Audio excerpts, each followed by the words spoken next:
Well, welcome to the Emergent Human. We're exploring optimizing health and body spirituality and post-conventional living. I'm Michael Ostrolenk, a therapist, coach, and educator, and I'm your host. Today's guest is Marcus Aurelius Anderson, who is a best-selling author, TEDx speaker, and international keynote speaker, a leadership coach to CEOs and entrepreneurs. He's also the host of the top-rated Octa Non-Verba podcast and apparel. While preparing to deploy with the U.S. Army, Marcus suffered a severe spinal injury that left him paralyzed. After dying on the operating table twice, the surgeon saved his life but told him he would never walk again. Having no other options, Marcus started doing some brutally honest soul searching, looking for the lessons to be learned from his injury. Once he started seeing his adversary as a gift, adversity as a gift instead of a curse, something miraculous began to happen. Marcus now speaks, writes, inspires, and coaches others to overcome their own adversities to actualize their personal definition of success in business and every aspect of life. Good to see you, Marcus. Thank you for having me, man. It's been, we talk all the time. It's just great that we recorded something. Yeah, which is really funny. Just for the viewing and listening audience, we're like, in conversations we've had, we're like, man, we should have recorded that because that was a gem.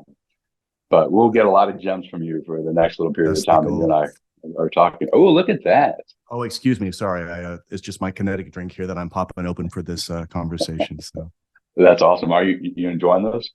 I am. And thank you so much for turning me on to them. They give us that, there's no shakiness. It's almost like you get like a semi-nootropic effect. Yeah. From the ketones in it. And I'm a low carb guy, so it fits perfectly in with my diet.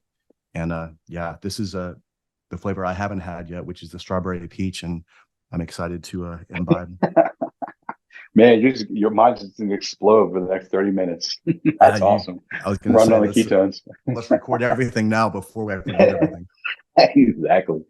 All right. So, a question for you. There's so many things I want to talk to you about that I've really enjoyed talking about over the time that we've known each other. But I'm curious, and I would like you to get into eventually to your story of like what happened to you in the service and the spinal injury and the realizations and stuff. But like thinking back then to you, who you are now, how is your understanding around adversity changed? I'm really curious about that because that was a while ago and you're a different man today. Yeah, it was, I'm 52 now. I was 40 when it happened. So it was 12 years ago. But as is so often the case in life, it feels like it was just yesterday and it feels like it was a lifetime ago. The truth of the matter is the good news is humans adapt quickly. The bad news is humans adapt quickly because we adapt. So we adapt to adversity, being prepared to go for, say, a ruck march like you're preparing for in this endeavor. So we adapt once we give ourselves enough time, and it is pretty quick over a grand scheme of things. We also adapt to levels of comfort, levels of expectation. You buy a brand new car, it's like, this is amazing, it's a driver, and when you go out and see it, you're jazzed. And 2 weeks later, you're back to the same minutia, the same stresses, the same pressure that you had previous to buying this new vehicle, a new relationship, new workouts, etc. We adapt. I say all that to say this. If I don't try to keep myself tethered to adversity in some capacity and remind myself of that source of wisdom and understanding and drive and fear and expectation and resistance, if I just try to block that off and act like it was something that either didn't happen, or maybe it's an interesting story that I tell somebody at a cocktail party, right? It would be easy for me to step away from it because for the most part now, I'm recovered. I still have neuropathy in my hands and my feet. Okay, I didn't know that.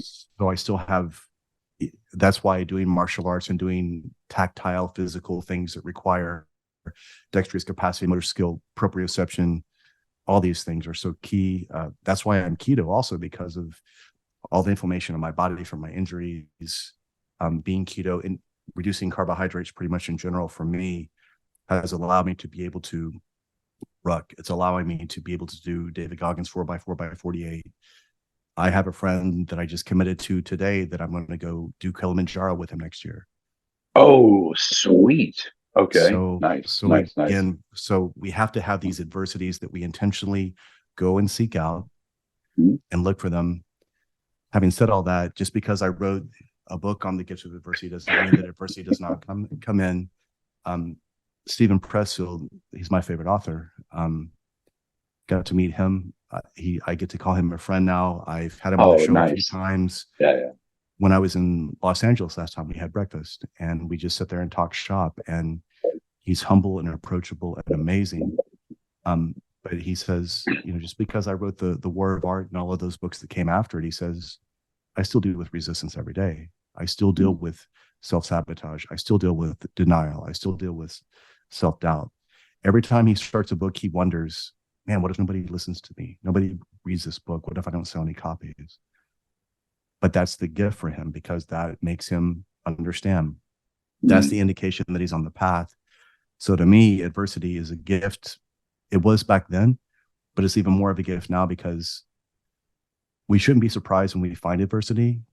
We should be surprised when we do not. Okay. Because that's an indication that we may not be doing something that's worthy of forcing us to elevate to the level necessary to become who we want to become, to push ourselves, to challenge ourselves, to at least question our understanding of what we believe to be true. And then we're talking about in the physical capacity, but there are other spheres of our lives, our relationships, our finances, our spirituality, our own edification. David Goggins makes a great point how that physically he was able to push his body and he embraced pain in many ways, but yet he was still able to take that same mentality, that same dogmatic discipline. And when it came to learning in the military, if you've been in the military for a while and they see that you have some intelligence, they're going to give you education. They're going to give you courses. They're going to give you material to learn.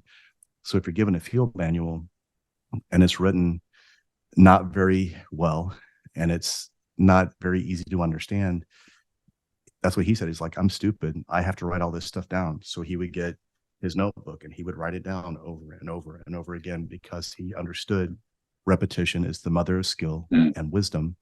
So just like the repetition of embracing pain for him, that's what he was doing. So to me, it's also, I would like to point this out. All the philosophical knowledge that I had at 40 was enough to where I should have been able to avoid a lot of what I did. But I thought that go ahead. Yeah, can you unpack it a little bit? Of course. Please. So there's a lot of people now, especially in social media or with books or what have you, where they think that if they regurgitate a quote or they can use an example that somebody else does. There's a lot of authors that do this now, where they'll take a famous person, unpack a lesson, and then attach it into what they're doing. And that's fine. And that's a teaching way to do it. But in my mind, in my experience, I try to speak from my experience, because now I can speak in a very authentic, real way. So at 40 years old, I could rattle off a Zen koan, or I could rattle off something that Marcus Aurelius said, or something from the Tao Te Ching, or something from Plato. Yet I wasn't living it. I wasn't applying it. I didn't have the. So you weren't embodying the philosophies. You cognitively got them. Okay, I get that now. And I thought that was enough. So it's almost like a person who reads about a ruck march. Well, I've read about this ruck march. I should be able to do this. And it's like, no, you have to. And we hear people say this. If we see a master that's doing a martial art technique, we say, wow, he makes it look easy. Or they see you training for this endeavor in the ruck, and they see, you kind of said offhandedly, I did, I think you said 10 miles with 50 pounds on your back. To a person who's never done a ruck and puts on 50 pounds and then has to, even on flatland, 10 miles, that may be enough to just crush their soul. So adversity is relative. And we have these areas. Very true. Yeah. And so we have these areas where you're constantly asking more of yourself, questioning what's possible. And the beautiful thing is the spheres that we circle, the areas that we live in right now, we literally know people that are doing these things that were once thought to be impossible. And now you can say, okay, who am I to limit myself? Who am I to say these things? And that gives us an additional capacity to leverage that adversity as a catalyst. There's I think it's an 80-20 perspective of this. I know a lot of people are familiar with that Pareto's principle and things of that nature, but this 80% idea of using our strength, using our wisdom, using the positivity is important. But for me, when I was injured, there's a lot of darkness that was around that. Mm. And even in the military, even when you're doing a ruck and it's like you're at that point where it's tough. When we were doing that 50% ruck, when I was doing half my body weight, Oh, yeah. 25 miles, right? Like That actually inspired a lot of my work. So just want to let you know that beautiful. from a Thank while you. back. Yeah. I That was a great appreciate that. conversation. And that's the thing. There's this part where we have to be able to embrace this chip on our shoulder, Mm. this almost fuck you kind of mentality, this Yeah. hardship, this push. But we have to understand how corrosive it is, and we have to use it sparingly. So I would love for you to even say a little bit more about that, because I can see both sides. Like, the comfort crisis, like Michael's book, I thought it was a great book, right? And we've created a culture where comfort is king, and people don't like the way they push themselves. There's a whole bunch of health and psychological consequences of that. But I also have to imagine too, spending time with people like in our communities who are like the 1% who like to push and push and push and push. There are consequences to that too. So if you could unpack a little bit of that, that'd be wonderful. And that's what it is. I think lots of times it's very easy to write something down like here's my goal, and I'm going to reverse engineer that, and I'm going to apply these things.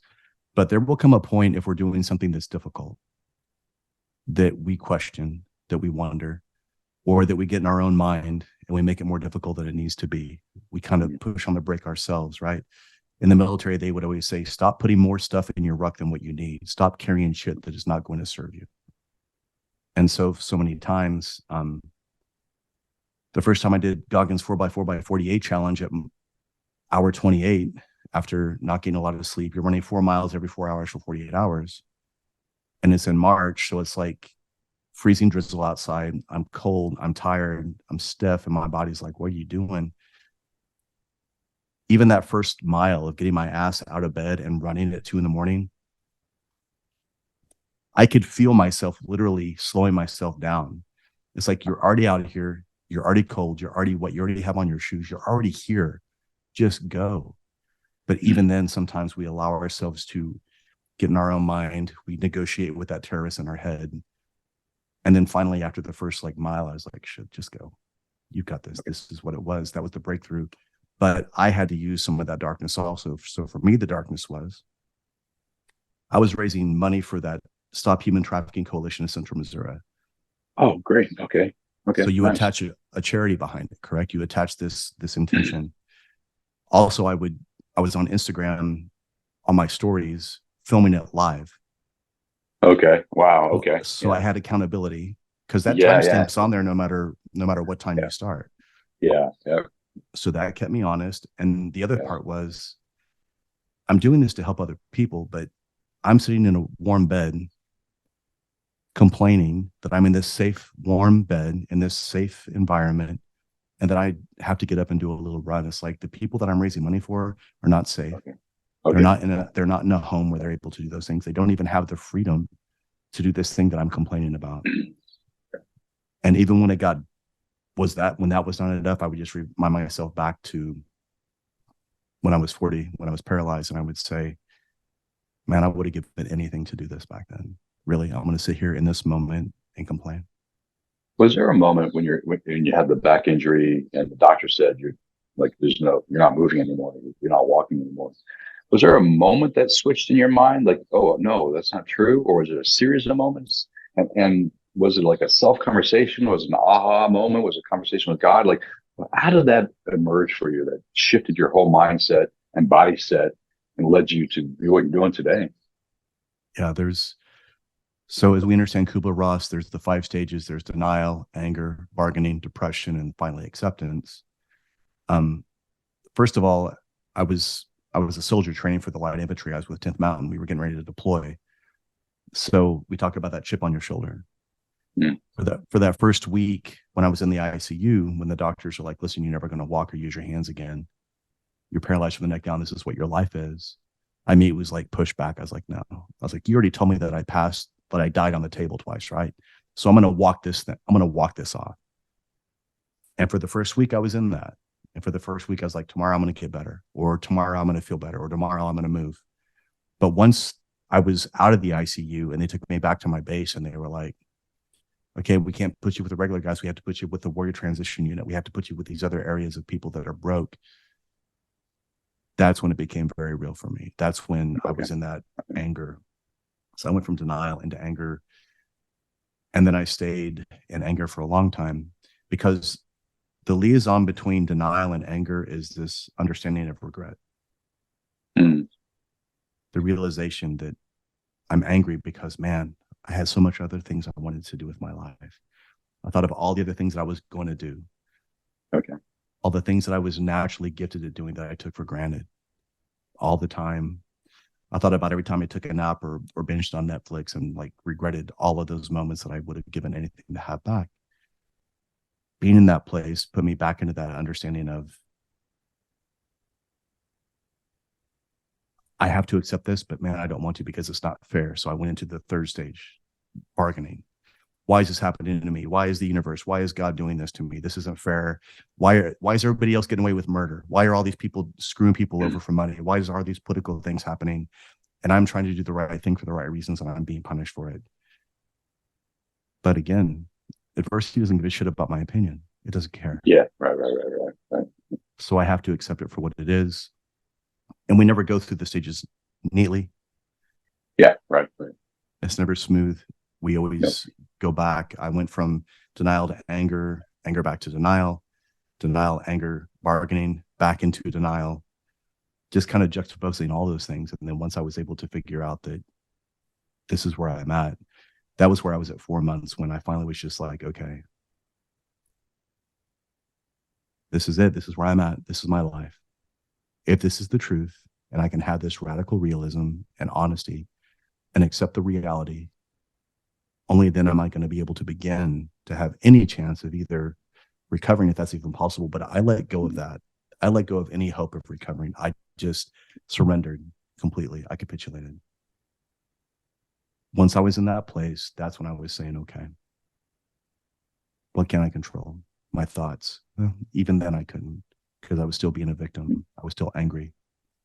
Our good friend, JC Glick, amazing man. Love that guy. Incredible. Yep.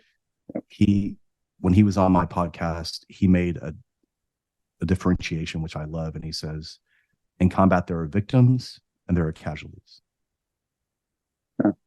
Okay. He says the casualty is the warrior that goes out, fights, but even when he's injured, continues to move forward, continues to provide cover fire, continues to give self-aid, tries to crawl to safety, stays in the fight. The victim is the one that just lays there. Come help me. Oh, I'm hurt. And that's where I was. I was in that victim place. And finally, I stepped into that warrior mentality of, this is it. It sucks. I had to let go of what I thought it should be. I had to rearrange my expectation of what needs to happen, or what my life should be. Okay. And once I did that, then I went back to breathing. I did box breathing and parachute breathing, period. Okay. That's all, because that's all I really knew. Okay. But yet both of those took me from sympathetic to parasympathetic. Yeah, right. Gave me the capacity to go through these things. I'll be honest, I did try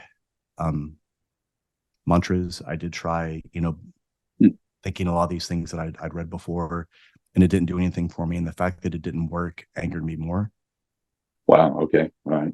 So I just stepped back from all of those things. In Taoism and in Zen, they say, take yourself out of the equation, because it's not about you. And there is no you. There is no you, right? It's all connected. And then for me, I realized that there had to be an opportunity within it. What is it? I'm not seeing it. And we have to have a different vantage point. That's why you, as a coach, being on the outside, you can see stuff that I don't see. For me, I stepped outside that and said, did anybody benefit from me being hurt? It's like, no. And then it was like, actually, if I'd have been deployed when this happened, other people would have been hurt, because I'd just been given a team. I was a team leader. For every one man that's injured, it takes 2 to pull him to safety. And that means my team would have been compromised because we would have been outside the wire. We would have been in a hot zone, probably. And that means the Chinook would have had to come get me. So now as I'm articulating this in my mind, I see, wow, there were dozens of other people who were not put in harm's way because of my injury. And that's when I literally said it, wow, I'm lucky. Well, that's Right. Not that I'm lucky, but that nobody else is hurt. yeah, And yeah, that was yeah, yeah. and that was the cornerstone. In my mind, Wow. gratitude is when I can be happy that something happened for somebody when I get zero benefit from it. So I can be happy for you in your successes and how well you're doing and all these things that you're challenging yourself and all these things, these plateaus you're breaking through. And it doesn't have to benefit me. Just being around you, just seeing what you're doing, that alone is the reward. Right. But you have to get to this point of burning everything down. You have to let go of all your pretenses. You have to let go of your ego. You have to let go of who you think you are. Yeah. So it's like a transpersonal gratitude. I mean, I love that. Yeah. So that was like one of the switches for you. It was, because once I had that cornerstone, I was grateful for being in a bed in the US, being safe, having people that were nice enough to take care of me, because I wasn't very nice to be around back then. Okay. if I'm being very honest, right? Yeah. And then a few weeks after having that, I call it 360 gratitude, that unconditional, no BS. And I know that people talk about gratitude and they write it down and they have journals about it. But in my opinion, those people are half-assing it at best, because I can write down all the things that I already have. And that's almost like a child with a Christmas list, right? Okay. It's easy to be grateful when everything is going well in your life. Right. When you're healthy, when the business is going well, when everybody's happy. Of course, it's easy to be grateful. The time you need it, the real no bullshit gratitude is when you're going through adversity. Real adversity. Right. Not that thing that you make up in your head, not that fact that the Wi-Fi is slow or that your coffee's not hot enough. Not that stuff. Those are inconveniences, right? Yeah, right. But to a lot of us, we think that anything that is not easy is adversity. And now we're the victim to it. And now we have no agency. And now we don't take any kind of action. And once we're in that place, now we cannot wait to be victimized by other things. And now we cannot wait to blame other people for other things. For me, the idea is, if you write down things that you're grateful for, go ahead and do that. I understand there's a lot of research, there's a lot of psychological benefits to it. Having said that, I would challenge you to write down one thing that was difficult in your life, in that week, in that month, in that day, and say, where's the opportunity? Where's the gift in this adversity? Wow, I love that as a practice. I hope that's going to be in your new book, or some adjunct to the book or something. It needs to be, if it hasn't, and it will be. And here's the thing, because when I work with people, that's what we find, right? And the thing is, it's really hard to find the gift of adversity in the face of it, right? Yeah. But after we're through it, oftentimes we can look back. Yeah.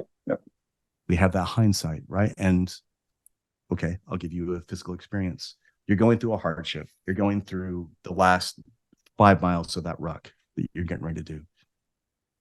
So you've gotten over the hump, and now you see you're almost there. And you can feel the change in your biochemistry. Now you're like, almost like a victory lap, like you're almost there. Now you can start seeing, it wasn't that bad. And now as you approach the finish line and you finish and you're getting that first drink of your kinetic drink and you're hydrating. That's awesome. When you've done all those things, right? Now you can see, wow, it was kind of hard around mile 30, but I pushed through that thing, and I'm so glad that I did. So what I'm asking is for people to find hindsight now. Apply that hindsight now if you have the courage to do it, because it will be there. But again, if you can't do it now, that's fine. You'll find it later. The thing is, until we unpack it and we find that place of safety where you feel that resilience, we're not going to be able to get to that understanding of what that lesson was. And I've talked about this for a long time. So I've had some people that have come at me with What about these people that are injured? What about these people in foreign countries? What about people that are sold into sex slavery? What about these people? I'm not saying that that's not adversity, and I'm not saying that they should be happy. I'm not saying they should be grateful for it. But the gift of that is for us as humanity to not let that happen. Our gift is to understand what's happening to these people and get in front of it and stop that from happening. And if it's not something as big as that, if it's just this person who finds himself in the same situation over and over again, sometimes the gift of adversity is to stop putting yourself in that same position repeatedly. Fair enough. Yeah. Stop Or choosing. as our, I was just gonna say, as our mutual friend Jesse would say, find light in the darkness. Absolutely. Which is another way of saying what I hear you saying too. Yeah. That's it. And so that's the thing about it. And adversity is relative. Yeah. But it's still very true. It's still very real, especially when we're going through it. So I've had other people that almost sound guilty when they say things like, I haven't been through the level of adversity that you have, but ... It's like, don't discredit it, right? It's very true. Even if it's a first world problem, it's like, no, you can still be dealing with something, but the steps to deal with it are the same. Look at it boldly, honestly, go through the 5 stages of acceptance, understand that. Also put that adversity on a scale. Whatever your 10 for your adversity scale is, now if you're looking at what you're dealing with, so for me, dying and being paralyzed, right? Pretty high up there for me. So now if I get ready to do anything, is this going to kill me? Probably not. Paralyze me? Probably not. And if that's true, then why the hell am I making such a big deal about it? So the compare and contrast, well, that's a really powerful kind of a Jedi mind trick for you inside your own head. Yeah, I love that. Honest. It keeps us honest, and it can be from a physical component. It can be from mental, emotional, spiritual, financial. Yeah, right. It's really interesting too, because it kind of allows almost you to smile at yourself. Like I could see how my mind was like making something so huge. I'm like, and in your case, that's not even close to dying twice on the table. Like, why is my mind doing that? That's so silly. Then I can laugh, and then that's it. Why am I upset about traffic? Right? Yeah. Why am I worried about traffic right now? It's like that's not even a blip on the radar, if I'm honest. Yeah. And so then we start to see. That's the thing. When you have everything ripped away from you, it makes you realize what you really value. It makes you realize what is truly important. And we often don't gain the value or understand the value of it until it's no longer an option for us. I believe it's the Stoics, and I know the Buddhists have this practice too. Practice dying before you die, right? Absolutely. And I know the Stoic philosophy is a really important philosophy, kind of underpinning of a lot of what you teach and do. Do you have a practice along those same lines, or since you've already done that, you don't need to practice? You've kind of already inculcated that message inside yourself. Yeah, the memento mori is always there, and the Zen component, the Buddhists do it. But if we look at warriors throughout the centuries, again, the samurai, before they would go on campaign, they would have that ceremony. They would already be prepared. They knew that their affairs were in order. They knew that their state was taken care of. They already had everything done, because as we understand in the physicality, if in the heat of adversity, if in battle, I hesitate because I'm concerned about, man, what if I don't make it? That small split second may be the difference between life and death. Mm-hmm. That may be the thing that allows me to make the correct decision, to cut through, to see that they're trying to flank us, whatever it is. Yeah. But when I hesitate in combat or in any kind of fight, right, any kind of martial endeavor, like a street fight or whatever it is, if I feel like I'm a step behind, I'm not. I'm 2 or 3. Mm-hmm. And by the time I realize I'm a step behind, now I'm 2 or 3 behind, and now I'm not going to be able to catch up. Yeah, since you brought up the martial arts, I know that plays an important part of your life and what you teach and stuff. A little bit of background on the martial arts and how it's influenced you from early on until today. Absolutely. I started doing martial arts when I was 11, just classical Taekwondo. That's what they had in 1984 in Oklahoma. Yeah. But though the actual techniques may not be the most practical for self-defense, this understanding of self-control, perseverance, indomitable spirit, humility, loyalty, conviction of ultimate victory, that stayed with me. Nice. Finding other martial arts that had different techniques that were more applicable, I could absolutely do that. But until I had that foundation, that warrior ethos has very much been in that. Went through that Taekwondo, karate, Aikido. Then I eventually found a gentleman that was doing a modified Wing Chun. It was like Bruce Lee's Jeet Kune Do. Hey. Okay. Nice. Nice. And that was my introduction to Bruce Lee's art, his philosophy, his concepts. And even as a boy, like Bruce Lee's idea of absorbing what is useful, discarding what is useless, adding what is specifically your own made a lot of sense. And how many times did you watch Enter the Dragon? oh my goodness, right? It's incredible. Yeah. And then I had the honor of meeting some of Bruce Lee's personal students, learning from them. And now I'm an instructor under Bruce Lee's protege, Guru Dan Santo. So I'm a certified instructor under him. So I have direct lineage to Bruce Lee's tree. Nice. And Guru Santo brought in his influence, which was the Filipino martial arts, absorbing what is useful, which he's the one that actually was a catalyst for Arjan Chai to come over to the United States, who was the father of Muay Thai in the US. Wow. So there was a lot of that in there. And then understanding, what else am I missing? Guru Nasanto is a 4th degree black belt in jiu-jitsu. So he was training with I didn't know that. Right. So he was training with the Machados long before the UFC, long before Gracie's name was even known. And so he was the one that was always looking ahead, always trying to find these things. And it was beautiful because he's 87 years old and he has zero ego. If he needs to defend himself, he absolutely can. That's not even a question. But he wants to understand, why do you throw a punch that way? Why does this system throw a punch that way? And now he can go through, there's a martial art called Pradal Saray. It's Cambodian boxing, which is the father of what Muay Thai is. And when they would do things, you would see differences in their body mechanics. They would put their hand up by their forehead when they would throw an elbow. And a lot of Thai boxers keep the hand up here they're worried about the punch here.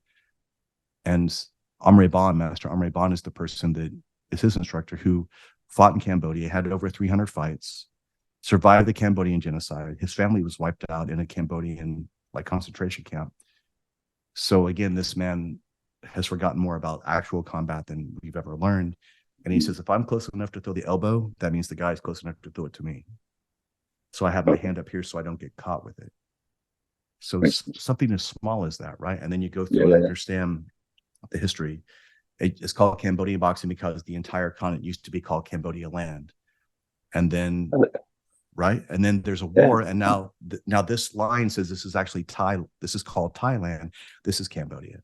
And now there's another war. And it's like, actually, this part's called Burma. So now this is Burmese boxing. This is Thai boxing. This is Cambodian boxing. Wow. Okay.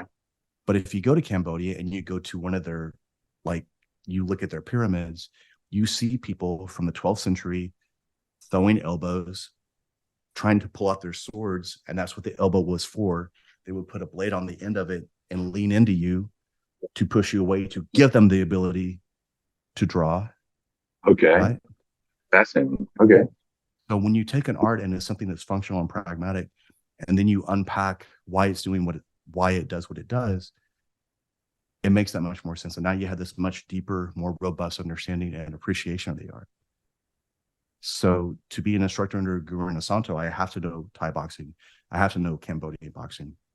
I have to know Kali, which is stick and knife fighting, and different kinds of blades. Yeah, I mean, it's a straight blade, it's fine. But I have to know the sword. I have to know the double sword. I have to know the sword and the shield. I have to know the stick, single stick, double stick, stick and short. I have to be able to spar in those capacities. I have to understand what the weapon does.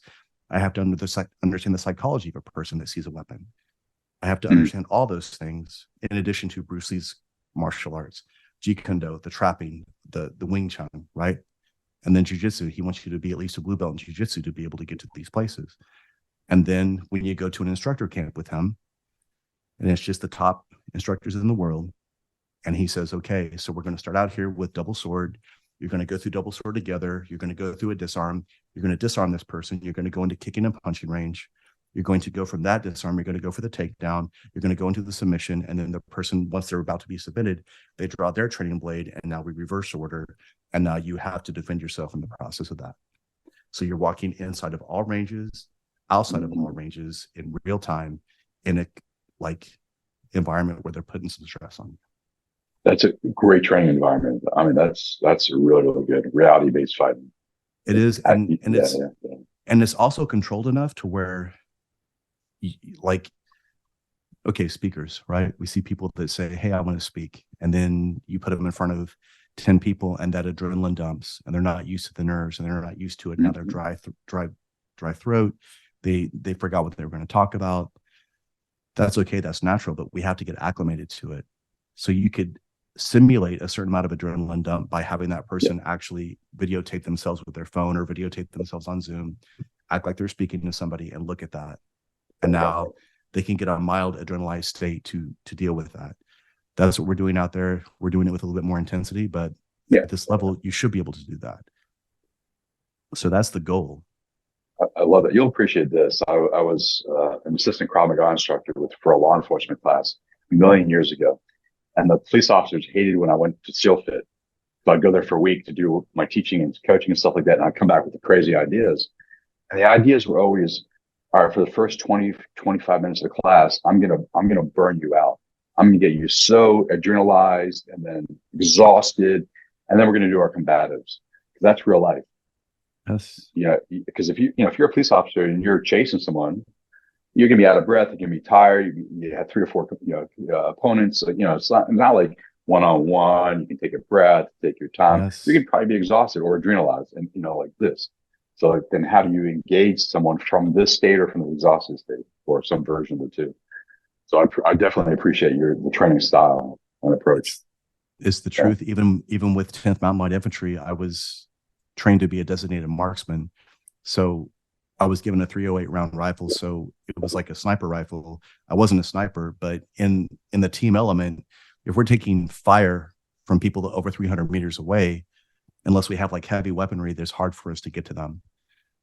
But to be a designated marksman, they would train you in like a mild like sniper type environment where you're learning to scout, to recon, to get information, to be undetected.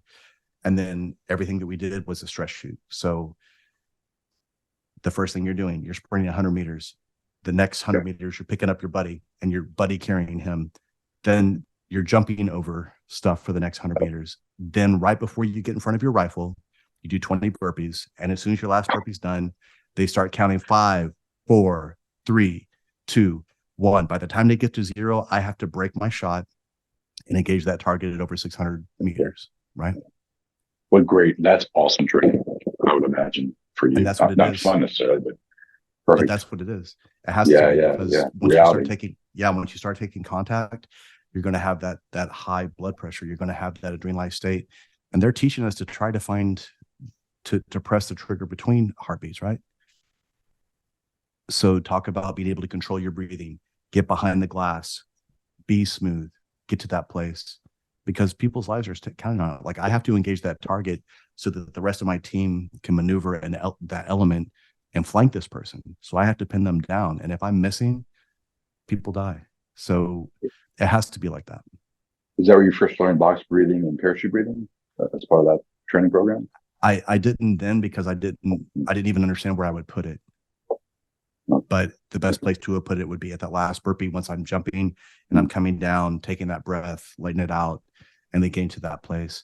I just got to the point where I would just, as soon as I was down there, I would just hold my breath. And that way I could hear my heartbeat faster. I could hear it more readily, I suppose is what I should say. And then that gave me the opportunity to start taking out the slack. And by 2, I was able to actually be on target. Nice. Okay. So that's the beauty of it. So for your martial arts, are you presently teaching any workshops or courses, or is that behind you? It's behind me, but when I do my keynotes or when I do leadership speaking, I use demos from it to make a point. And it's incredible how because that's what's neat. People have not seen martial arts at that level. And then they don't see the correlations, how they all overlap these principles. So if I talk about the principle of hesitation and I do a demo with it, and I show them that as a leader, you can know the right answer, but if you hesitate, if you do it incorrectly, if you wait too long, even the right answer is wrong. Or if I'm talking about pragmatic empathy as a leader, and I'm using a Wing Chun demonstration and saying, listen, my entire technique is predicated on this person's response. Mm. So if I throw the punch and they block it, if I just keep doing the same punch, it's the definition of insanity. I'm going to just keep running into that.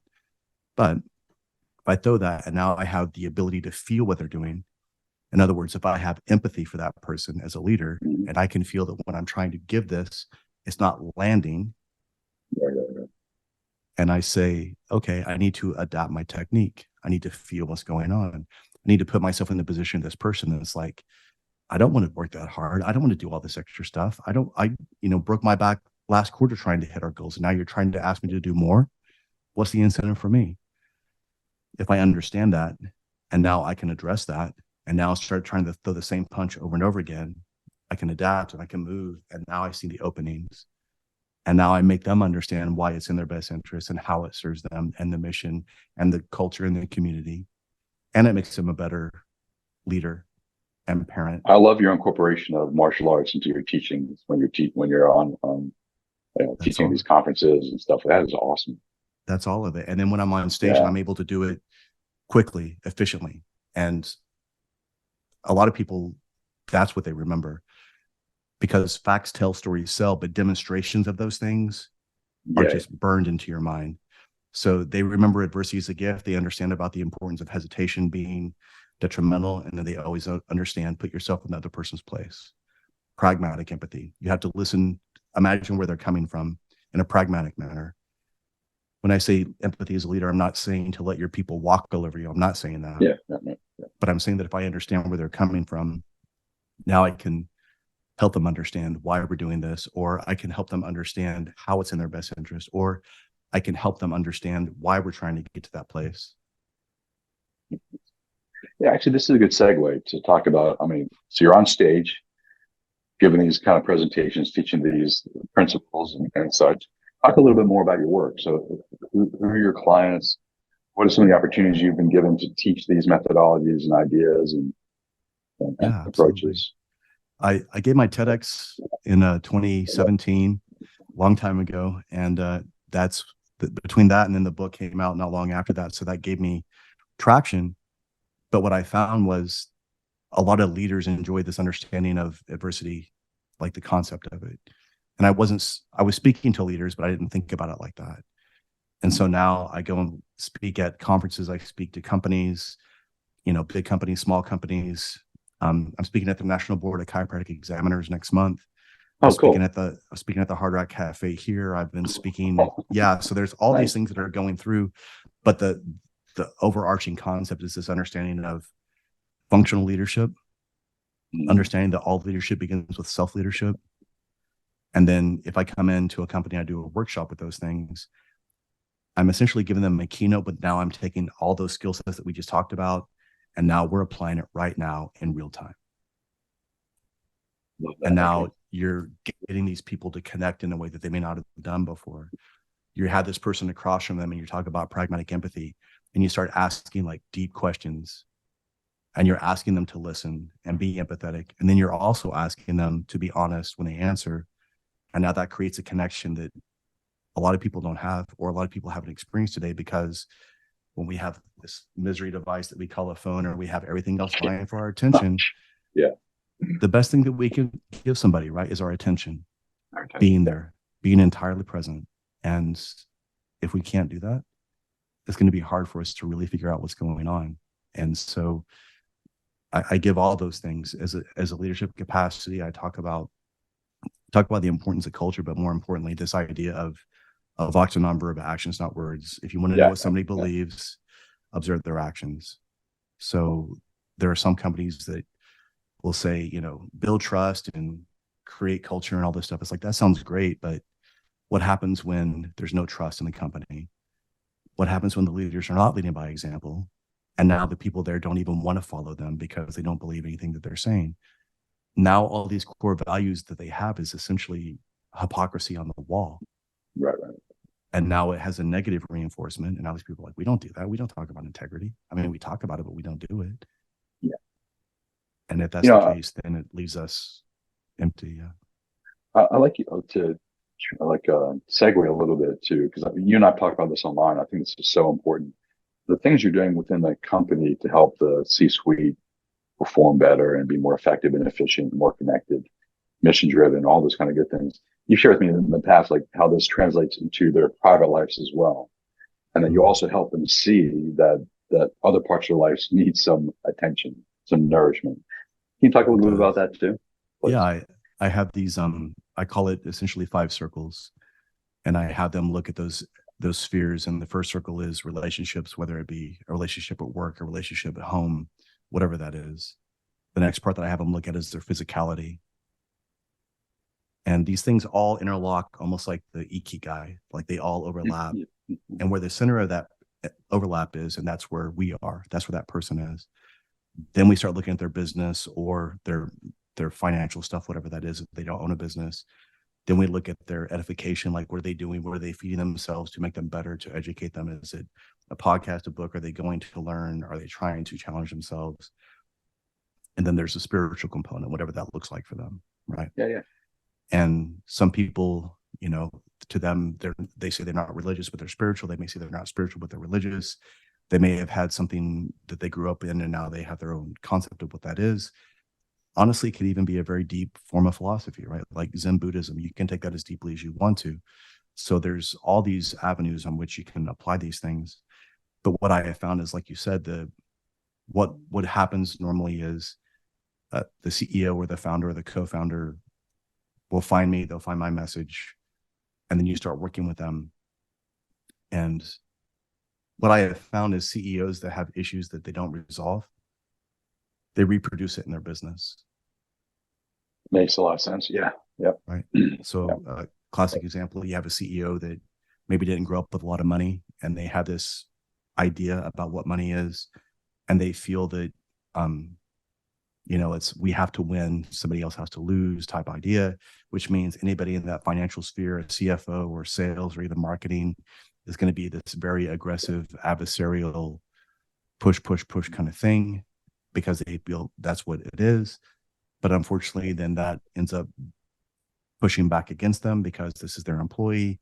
And if they bring that kind of mentality and energy in, they're going to be fighting against that. So again, they create that friction because they don't understand that they're creating that pattern. So when we're around chaos, normalcy sounds chaotic.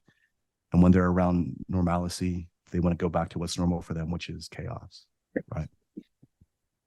So that's the idea, is to get them to understand, listen, this is affecting this. And then physicality, right? If they're 40 pounds overweight, they're pre-hypertensive, they're pre-diabetic, they can't sleep well, all these things, and they're eating horrible food, of course it's going to affect those things. So getting back to those places, understanding that if I go for a walk in the morning, if I can actually take ownership of the fact that I don't like where I'm at and I want to move forward, or maybe the business is going well and they're in great shape, but if their relationships are horrible, they're not going to be happy. Right. So it starts in that place. And then lots of times you help them. And then again, now they say, hey, people at work say I'm not as moody, or my wife or my husband said I wasn't, whatever. And now it's like, okay, so now they see the correlation. And then lots of times they'll say, can you talk to the rest of our executives? Can you come speak? Can you do a workshop? Can you show us how these relate? Nice. And the thing is, I have this yin yang. I have this component of both sides of it, right? So there's the understanding of adversity and understanding how real it is and how to resisting against it will get you crushed, and how to face it. But also from that place, once we've gone through that adversity and we look back on it, now we start looking at, okay, where else am I under indexing?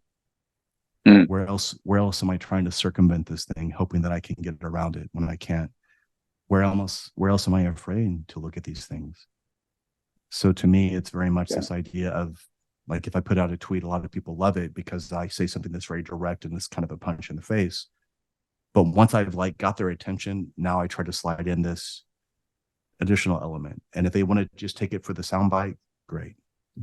But lots of times the people that we talk to, that kind of stays in their mind, and then they start to let that seep in. So I try to meet them where they are. Yeah.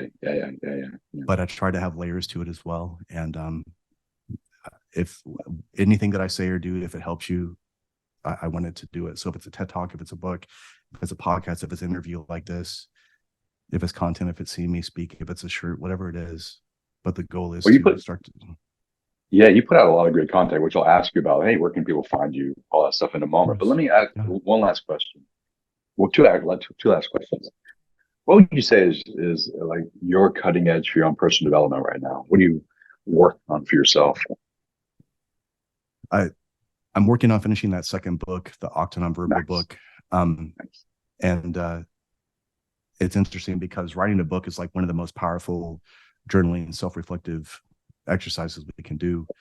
I have to write it in a way that makes sense. I have to write it in a way that will help people.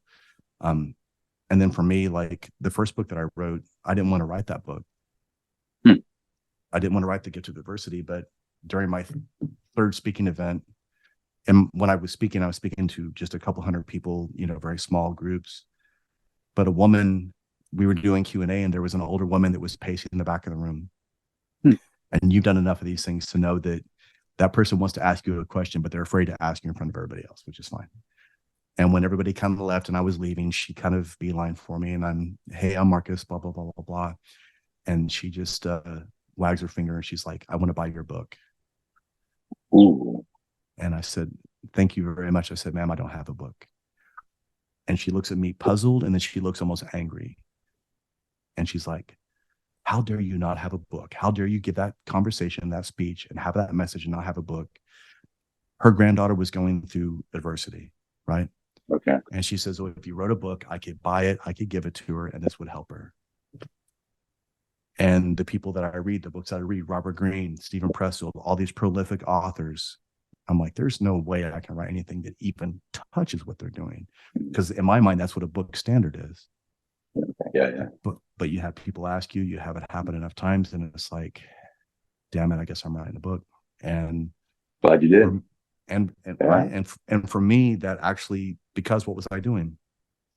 I got through the hardship. I was medically retired, and finally I get back into the civilian sector. Now what do I do with my life? I try to go back to chiropractic school. I can't adjust because of my neuropathy in my hands. So that avenue is closed down. So I have to go back to, Robert Greene says of mastery, when you don't know where to go back to the beginning, which is what led me to martial arts philosophy. Teaching martial arts privately gave me executive clientele, which I didn't know would happen. I would speak to them and they were like, what you're teaching me here in the class is making my business better. Okay. That's how it happened. That was the transition. Yeah. And they were like, would you be my executive coach? I was like, what's an executive coach? Nice. And I had a guy that awesome, actually, that was a guy that actually let go of his coach because he was going to re-up with him for 6 months. And he's like, he wrote me a check for what he was paying him and slid it across the table. I was like, what the hell is this? This is the most money I've seen in a long time. And he says, this is what I was paying that guy. And I was like, okay. I was like, and I'll teach you the lessons in the martial arts as well. Right. And so it was a natural progression. It just made sense. And that led to speaking, that led to all those other things. But being in that place of looking and having to write the book made me close all those loops. Yeah. Made me make peace with this idea, made me make sense of it in a way that was actually conducive to helping other people. And then I did what a lot of authors did, which is I tried to put everything I knew into one book, and I realized that would be like 2,000 pages and nobody would read it. And so I started listening to Stephen Pressfield because I respect the hell out of him. And he said, Marcus, just finish the book. You have many books inside you. Finish this one. Do it to the best of your ability. Finish the damn thing, and then start the next one tomorrow. And that's what's happened with this book. I've allowed other things to happen, or there's a lot of stuff going on. I've been traveling, doing a lot of stuff. I'm making a bunch of bullshit excuses. I just have to finish the book. After taking his wisdom, now it's like the next two books that I have are already in mind. I can finish this task. I can complete this thought. And now I can move on to the next book, the next event, the next launch, whatever it is. The Gift of Adversity is also available on audible.com on audio. Is your newer book that you're soon to be released, will that also be an audible book too, or an audio book? It will. And again, it was the same thing. I had that kind of old school mentality of if you don't read my book, you don't deserve it. And I wasn't even going to put it on Kindle. And they were like, put it on Kindle, you idiot. And put it on Amazon. And of course that made sense. And then with the podcast, we always hate the sound of our voices. So in my mind, I was like, nobody wants to hear me read this book. Maybe I'll hire a voice actor to do it. And then people were like, listen, I love your content, but I'm not good at reading books. If you would just read this book to me, I would listen to it on the way to work, on the way back.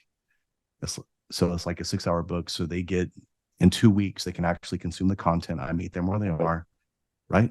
And that's the goal. So it's like, just get out of your own head. Stop thinking it should be something else. Listen to your people. If you want to serve them, listen to them. They'll tell you what they need. Right. And the same thing with this next book. It's like people are asking. So the first book was about the injury, what I've done, how I've helped people, and then some of the other experiences as you've read. Now I've been teaching the subject, traveling the world for the last 6 years, teaching, talking, getting Q&A. So now I will revisit adversity in a way that actually serves people in the first part. And then I'll go through the warrior mentality and saying, this is exactly the way to look at it. This is where we're at. These are the pitfalls. These are the areas where we, negotiate. These are the areas where we run into our own ambushes. And this is what to avoid. And then also going through and sort of unpacking what happened in my life at that time. So now these examples, they all overlap. They all make sense. You're using a storytelling component, but I'm not trying to steal other people's material. I'm trying to do it in a way that's very authentic and real from my vantage point. And then at the end, giving them this understanding of how to leverage adversity. How is this a gift? What am I missing? Why is it that I can see somebody else going through hardship and see exactly what's going on with them? But yet, when it's me, I don't. Why is it that when we're not the fighter in the ring, we can see where they're dropping their hands? But when we're the guy in there and the adrenaline's dumped and this guy's trying to knock your head off, all of a sudden, it's different. Yeah. Well, I can't wait to read and listen to your book whenever it comes out. How can folks find all your offerings? Absolutely. They can go to MarcusAureliusAnderson.com. They can find me there. They can go to the Octa Nonverbal Movement podcast. They can find the material there as well. They can go to LinkedIn, Marcus Aurelius Anderson there, and Instagram. I've got a lot going on there too, Marcus Aurelius Anderson. You do? Yeah. So I try to do that. And then if they want me to speak, they can go to the website, inquire about speaking. If they want me to come to a workshop or they want to inquire about coaching, they can go to the website or send me a DM. But the website's the best because there's so much traffic that we get, and it's hard to know. If you send a DM and say, "Hey, I want to have you come speak at our event," they may not get it for a few days or even a week, and now all of a sudden it looks like I'm not doing my job. But I definitely recommend people check all your offerings out, especially your podcast. You have great conversations with great guests. So, well, like you, for example, you were an amazing guest there, and you gave us so much quality when you were there. So thank you, and thank you for this opportunity and letting me talk to your people, man. I appreciate it. Yeah, no, this has been great. I'm glad we actually recorded a conversation instead of just having one. Absolutely, that's the goal. Appreciate you, man. Thank you, man.